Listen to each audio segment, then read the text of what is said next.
Hello guys, જય શ્રી કૃષ્ણ બધાને. કેમ છો? મજામાં? આજે હું બનાવીશ અથાણું. એ અથાણું તમે કોઈ દી જોયું નહીં હોય કે કોઈ દી સાંભળ્યું નહીં હોય, બરાબર? અને યુટ્યુબમાં પહેલી વાર, કેમ કે હું બનાવું છું સરગવાનું અથાણું, બરાબર? સરગવાના અથાણા બનાવવા માટે આપણે તો પહેલાં તો છે ને સરગવો લેવાનો છે. સરગવો કેવો? એકદમ કૂણો. આ સરગવો છે આવો તો હોવો જોઈએ.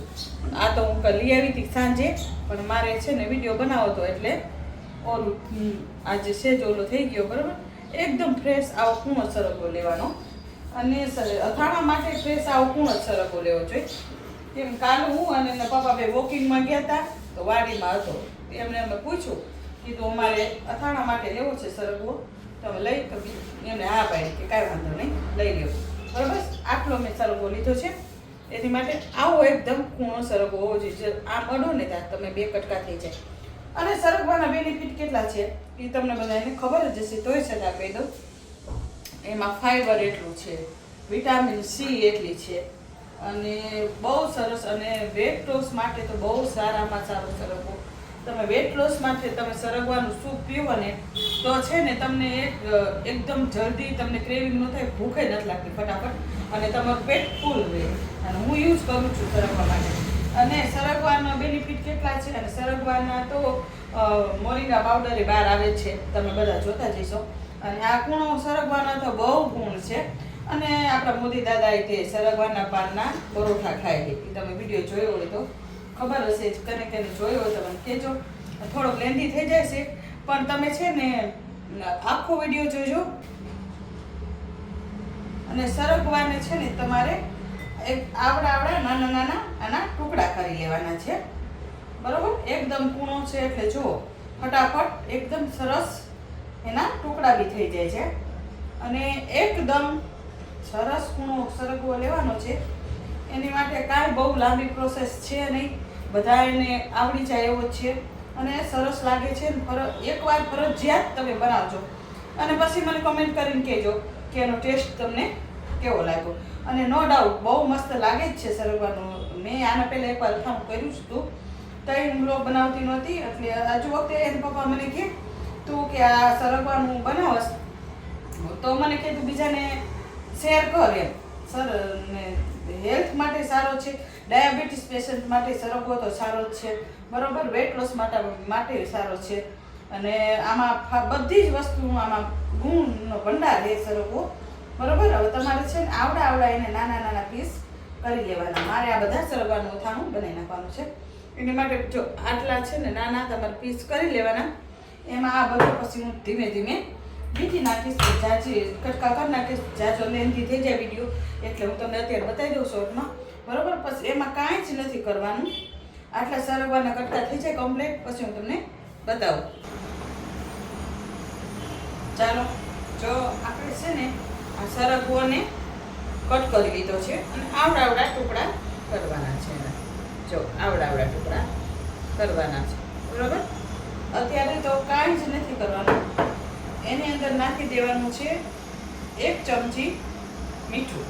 આનું આ 2 ચમચી છે, અડધું જ નાખીશું, બરોબર? આ 1 ચમચી મીઠું નાખી દીધું છે આપણે. એમાં નાખવાની છે હળદર, 1 ચમચી હળદર, 1 ચમચી મીઠું, અને અડધું જ લીંબુ નીચવાનું છે.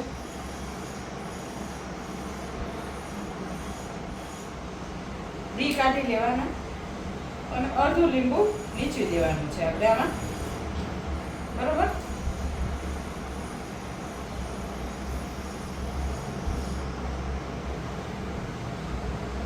જો અડધું લીંબુ નીચવી દીધું છે આપણે,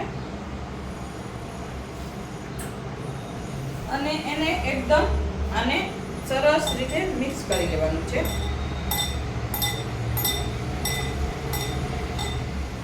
જો આ રીતે મિક્સ કરી લેવાનું છે, બરોબર? જો આ રીતે થઈ જવું જોઈએ. આ રીતે થઈ જાય એટલે એમાં આપણે નાખી દેવાનું છે પાણી.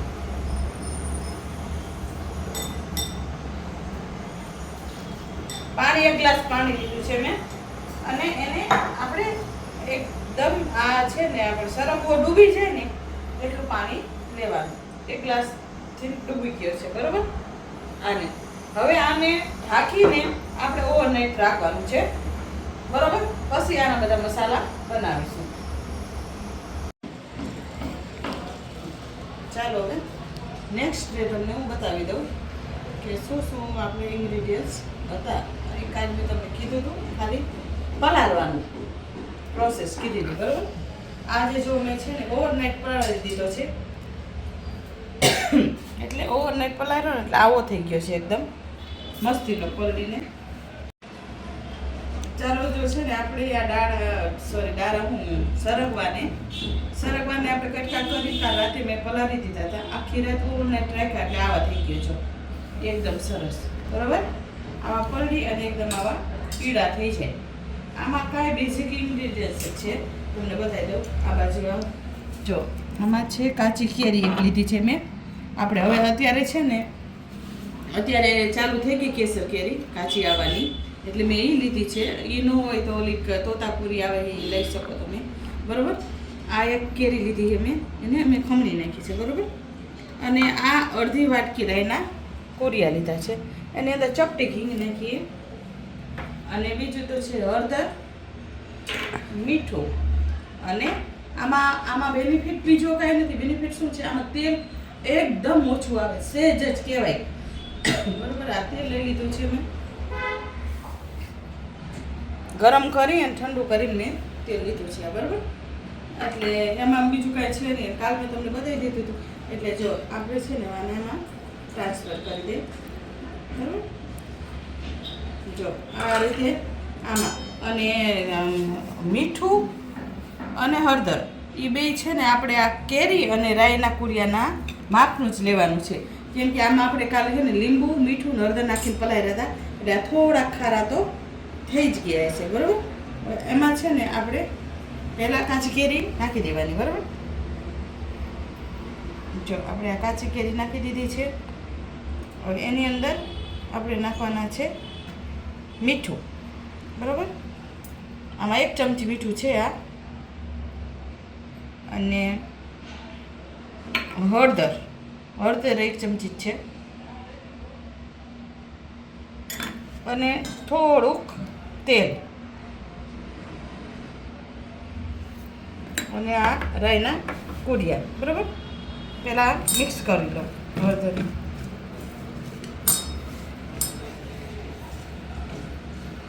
અને બહુ જાજુ છે નહીં, પણ અથાણું બહુ સરસ લાગે છે.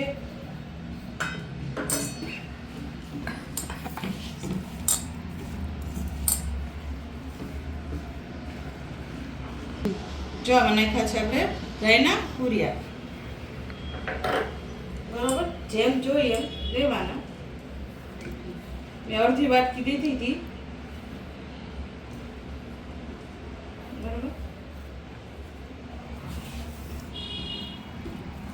અને આમ તમારે છે ને વ્યવસ્થિત ચોરી નાખવાનું, એ બધું કેરી અને એક રસ થઈ જાય.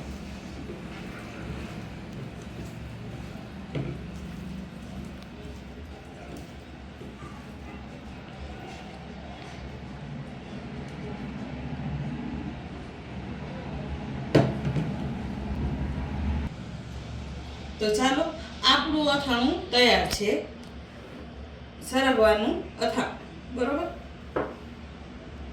બતાવી દો.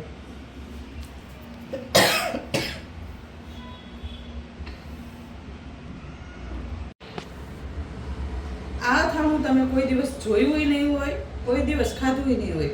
અને હા, અચૂક ટ્રાય કરજો અને કેવું લાગે એ તમને કમેન્ટ કરીને કહેજો. અને આના બેનિફિટ તો બહુ જ છે. તમે અથાણું કરજો અને અચૂક કરજો, એટલે એટલો મસ્ત ટેસ્ટ આવે છે ને, નાના છોકરાઓને ભાવશે. અમારા છોકરાઓને બધાને ભાવે જ છે, એટલે બરાબર. સરગવો તમને અત્યારે મળશે જ સિઝનમાં. અત્યારે કોણો સરગવો આવે ને તો એ લઈ અને અથાણું બનાવજો અને હેલ્થ તમારી બનાવજો. અને બસ, જો તમને મારું અથાણું આ ગમે લાઈક કરજો, કમેન્ટ કરજો, અમારા વિડીયોને શેર કરજો, બરાબર. અને થોડોક અથાણું ખાવું હોય તો આવી જાઓ બધાય.